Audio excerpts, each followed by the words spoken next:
everybody, welcome back to my channel. My name is Faith Ogechi. If you are seeing my beautiful face for the first time, hi. I film about faith lifestyle. I do vlogs too. I film about lessons we can learn from real life situations and how you can live a healthy, bubbly, happy Christian life. Christianity is not that boring, okay? Anyway, so today's video, I just want to rant, chit chat about one or two things I observed about Nigerian weddings, okay?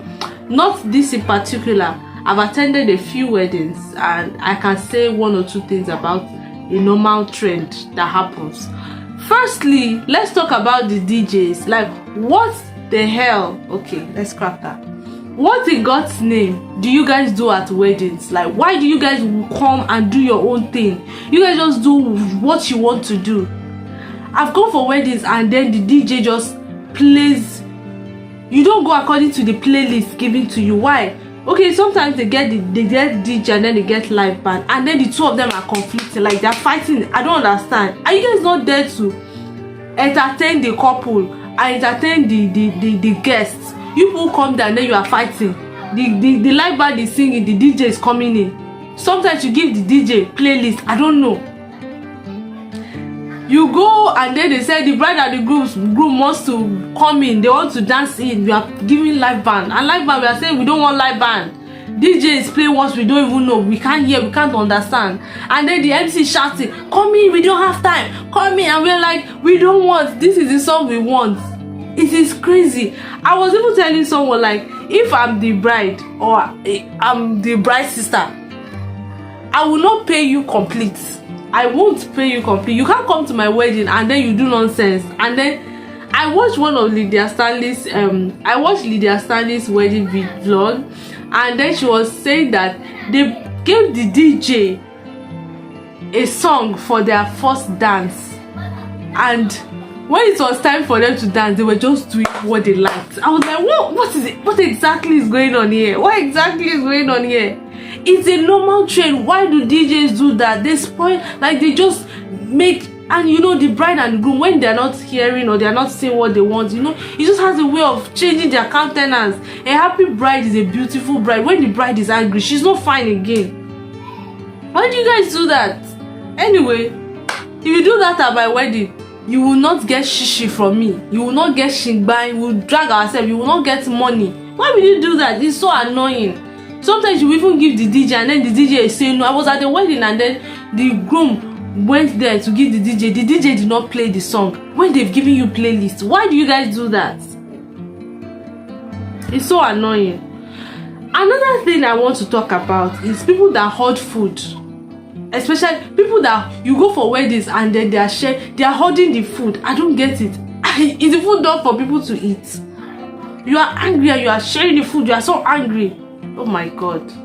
Why why do you do this? And usually it is not the servers that do this thing, it is the family members.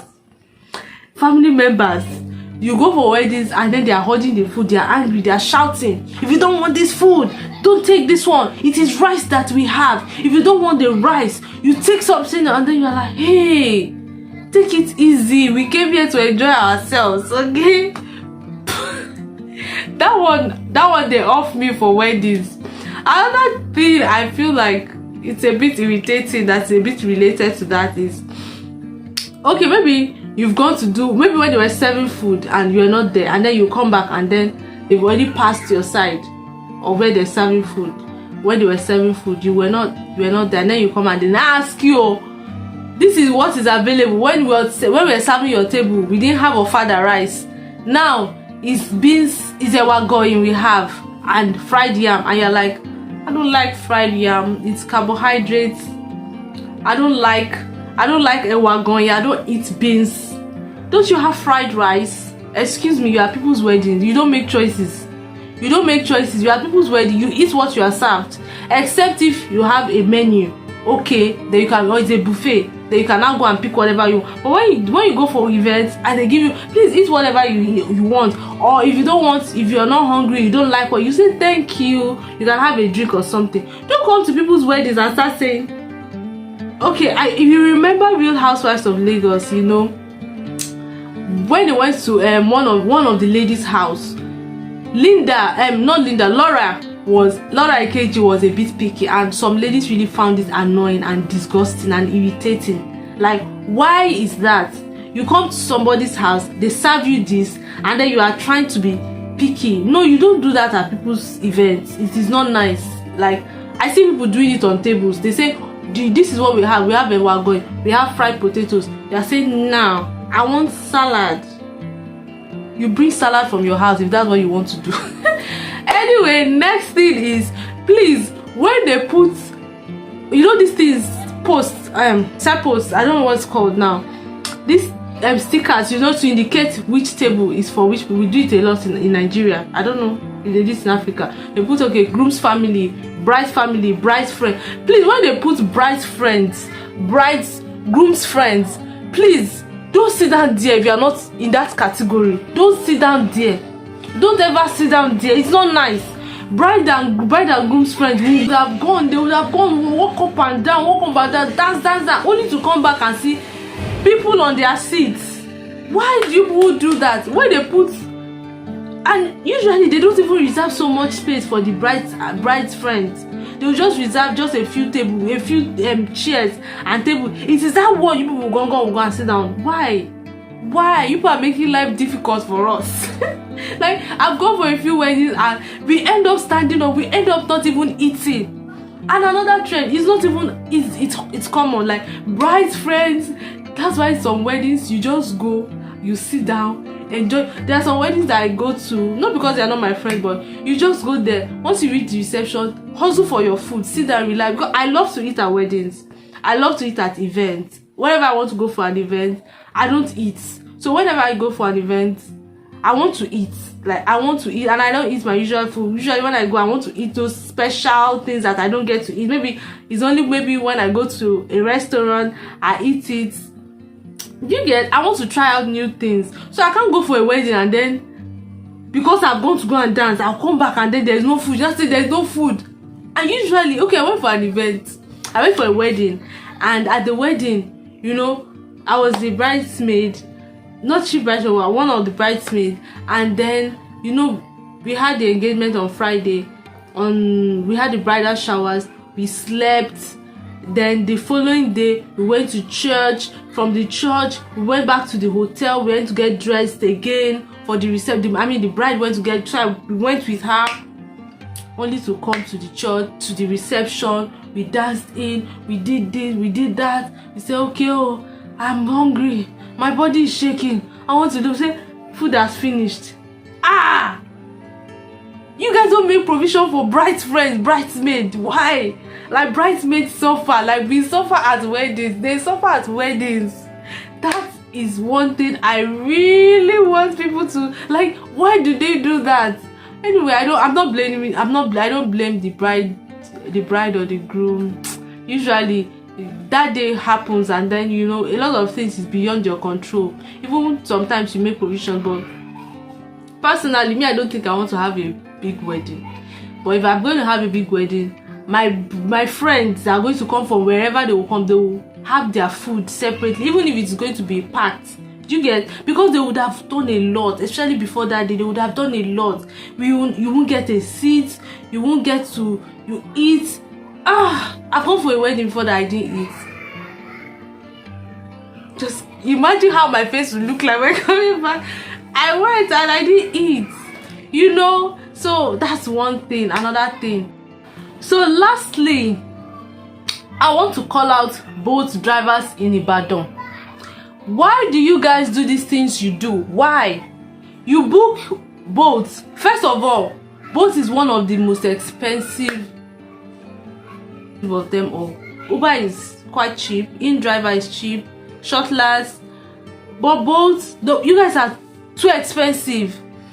And we that patronize you guys, we don't even think about, we think about it, but we still patronize you guys. Why do you guys do these things you do? You book your cab, and when the driver picks up, and then you communicate with him, and then you start asking him, where are you? Are you already on your way? And those kind of things. He's asking you, where are you? Don't use your app. and then you ask you how much is the app showing. The one where they off me pass, let me tell you guys, they will not ask you, where I am is far, it might not even be far. Where I am is far, you have to add some money. How much will you add? Are we add? Is it pepper? Like, is it pepper? How much will you add?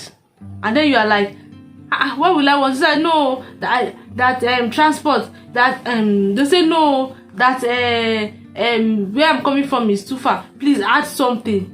And then you are not say, okay, how much do you want to? Don't, excuse me, just say 500 naira. You don't say 500 naira. And you're not like 200. People will not start bargaining how much you will give him as tip. I understand. I think there was a time I talked to one of their drivers, and I was asking him, why do they even do that? He was not saying boats is not very lucrative in Ibadan because people don't patronize them well, or people don't use it so much, you know, even though it is very cheap. Because in Lagos, if you are just going from one point A to point B, 1,000 naira, sometimes it's cheaper than that, but it's usually worse in Lagos. But Ibadan is a bit cheaper, you get, but still they don't get a lot of customers that patronize them, so sometimes they should go at loss. I understand, but find a way to figure that out. We as the customers, we can't be suffering for that. How can I book a cab now, and then you're asking me how much do I want to add on top of something that is expensive? Does that even make sense? It happens so often. Anytime I come to Ibadan and I book a boat ride, it's always like that. Like every driver, okay, maybe not every driver, just a lot of them will ask you, how much will you put inside? I am far, how much will you add inside? Sometimes they will not even carry you if whatever you're offering them is not even enough. So you guys should stop that. Find a way to figure these things out. If it is not lucrative, I don't know, find a way to figure it out, because we cannot be suffering for it. So I think that's the end of my rant for today. That's the end of my rant. And are you guys feeling my face? Yeah. So till I come your way next week, next time, do well to consider subscribing to this channel if you haven't. Like this video and drop a comment in the comment section. What are those things that happens at Nigerian weddings that you do not like? Now, everything I talked about was not about this wedding, okay? I've been to a lot of weddings. I've been to a few number of weddings, not a lot. I don't go for weddings like that, let me not lie. But I've gone to a few weddings, and this is like a trend. Like, it happens every time. It might not even be the bride and grooms, because, like, just for example, the DJ, they will have given him a playlist, and he will just go there and do his thing, and then DJ and live band people, they will be fighting. Is it a crime that I invited live band and DJ? God have mercy.